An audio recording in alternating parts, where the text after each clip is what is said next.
Hey there, comic book fans. Back from the comic shop yesterday. Here today to show you some comics I got. I got 11 comics off my pull list, and I got one book/comic that I ordered too. First, we'll show you the top of the printer comics I got.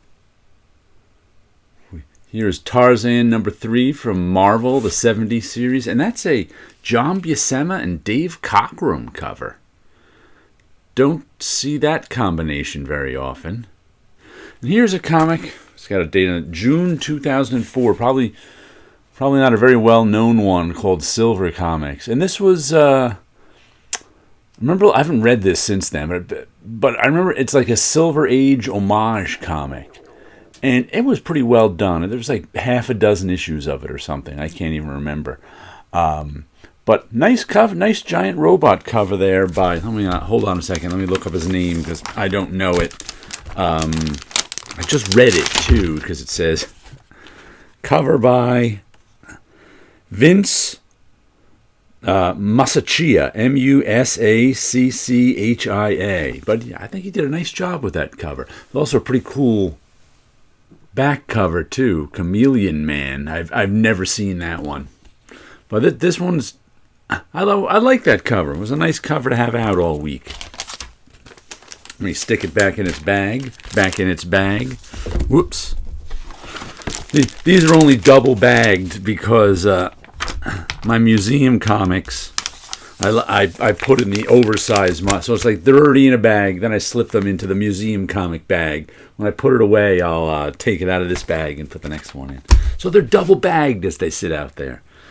And here's the book/issue I got. Palookaville 24. This used to be comic size, but for the last, 10 years now, since they don't come out very often, it's been this small hardback. I think issue 20 it started with, maybe over 10 years ago. But this is one of my favorite cartoonists, Seth. And this is where Clyde Fan, pardon me, tough speaking early in the morning. This is where Clyde Fans was first serialized, and It's a Good Life If You Don't Weaken also was in Palookaville.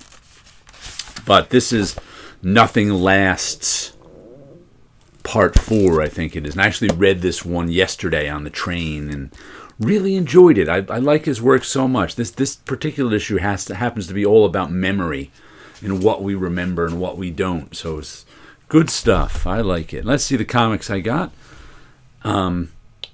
All-Star Statics, number 2. I'm not sure who's this. Pardon me, Jeffrey Lewis. I'm not 100% sure because I don't think it has anything to do with the JSA. I think it's just this guy's own comics. It's a Fantagraphics book. Is this Fantagraphics or Oni? Which is it?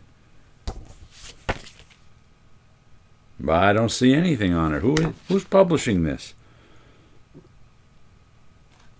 Zero idea who's publishing it. But I think I saw the first issue of it on like a Sleepy Readers channel or something like that. I said, oh, that kind of looked interesting. So I saw the second issue on Final Order Cutoff. I thought it was from Fantagraphics, but there's no logo on it. So I figured I'd order up the second issue, and there it is. We've got Grimm number 14, Stephanie Phillips, Flaviano, and Rico Renzi. A little Rosie the Riveter riff on the front. This is our story about Grim Reapers and the afterlife and how things have gone wrong with people dying. It's been a good series. 14 issues so far. Here's an Archie horror one-shot again. Fear the Funhouse, Toy Box of Terror. Was that an Archie doll? I think that's an Archie Chucky doll. Who does this one? Let's see. A story by Tim Heeg. Line art by Ryan Kasky. Story by Daniel Page. Line art by Tango. I've been enjoying Jack Morelli lettering them all. Matt Hearns coloring them.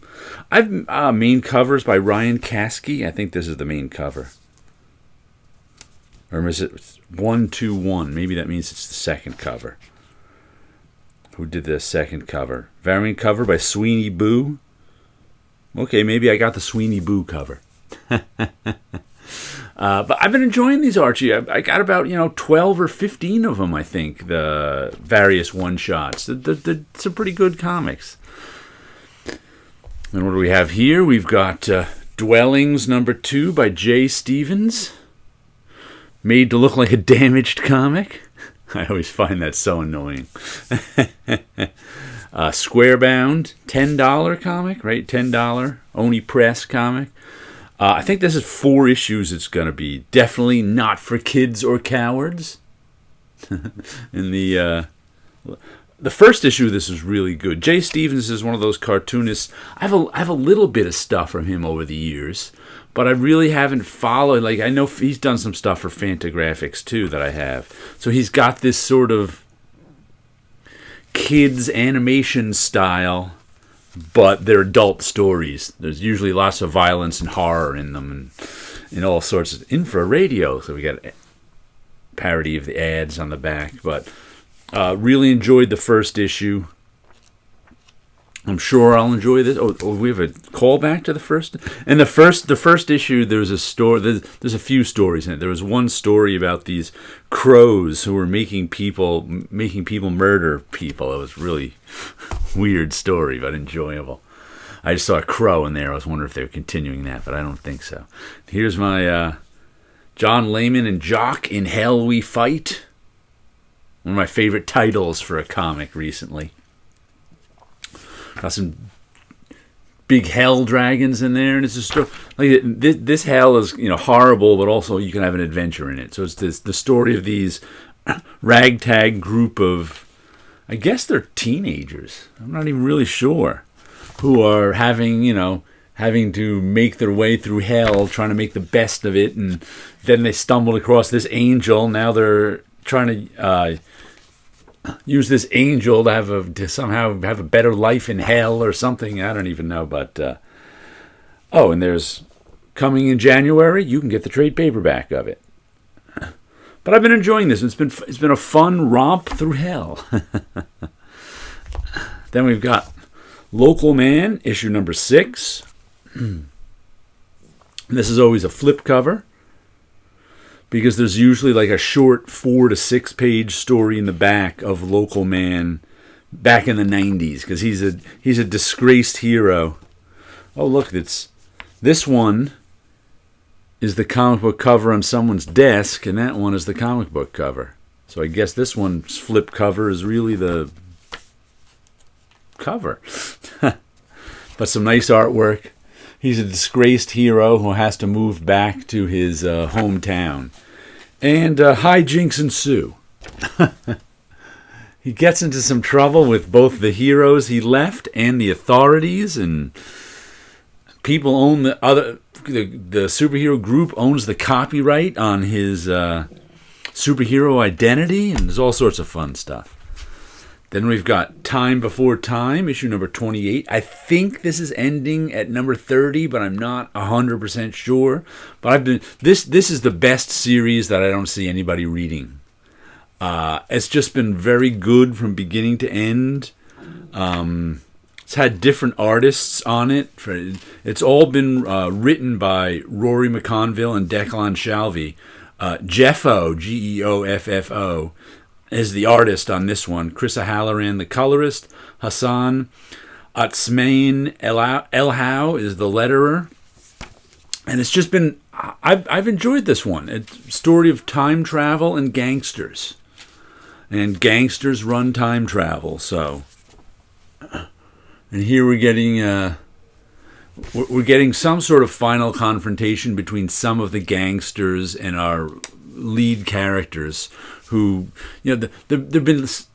we had 2 lead characters in the beginning, and they've been in it the whole way, but there's also been stories about other people in it too, so that's kind of interesting. What else do we have here? Swan Songs.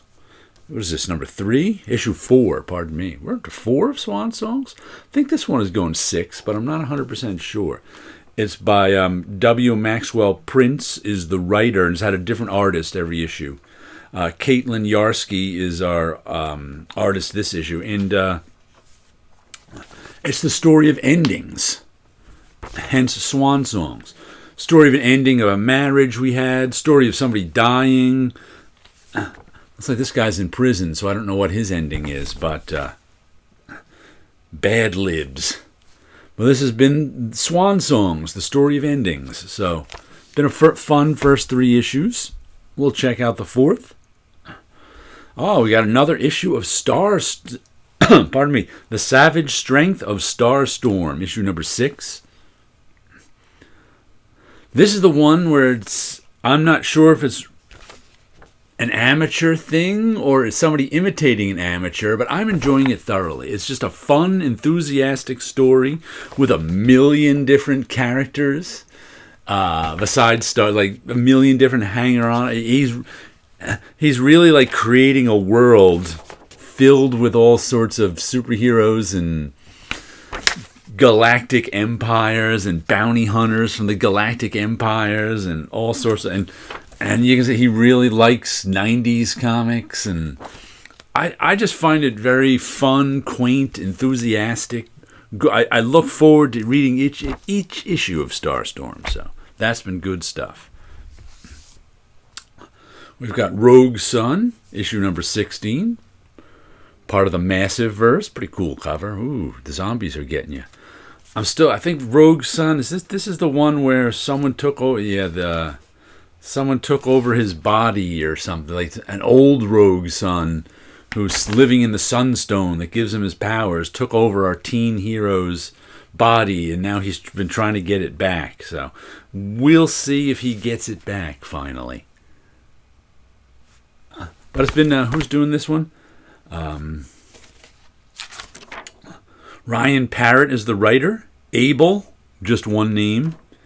And Marco Renna are the artists. Natalia Marquez is the colorist. Becca Carey is the letterer. It's been a fun series.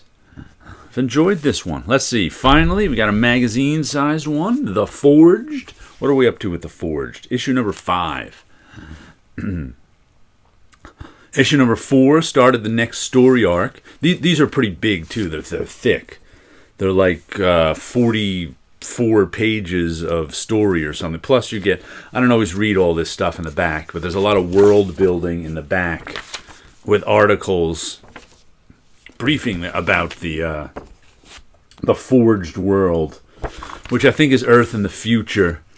And there's space travel, and there's an empress, and these clones of her are sort of her priests, and the Forged are a military team, 5 women, I think it's 5 women, who go, their first mission, they had to go out in space and rescue somebody from an under siege or from a broken down space station thing, and now they're back in the, there's a lot of political intrigue too. They're back in they ended up in like the royal palace of this empress, and there's a lot of intrigue going on having to do with their mission that just happened. So I've really been enjoying this series. Who's doing it? Greg Rucka is writing it. Troutman, actually, it says story, Greg Rucka and Eric Troutman, and Mike Henderson art. I think that means Mike Henderson is the artist.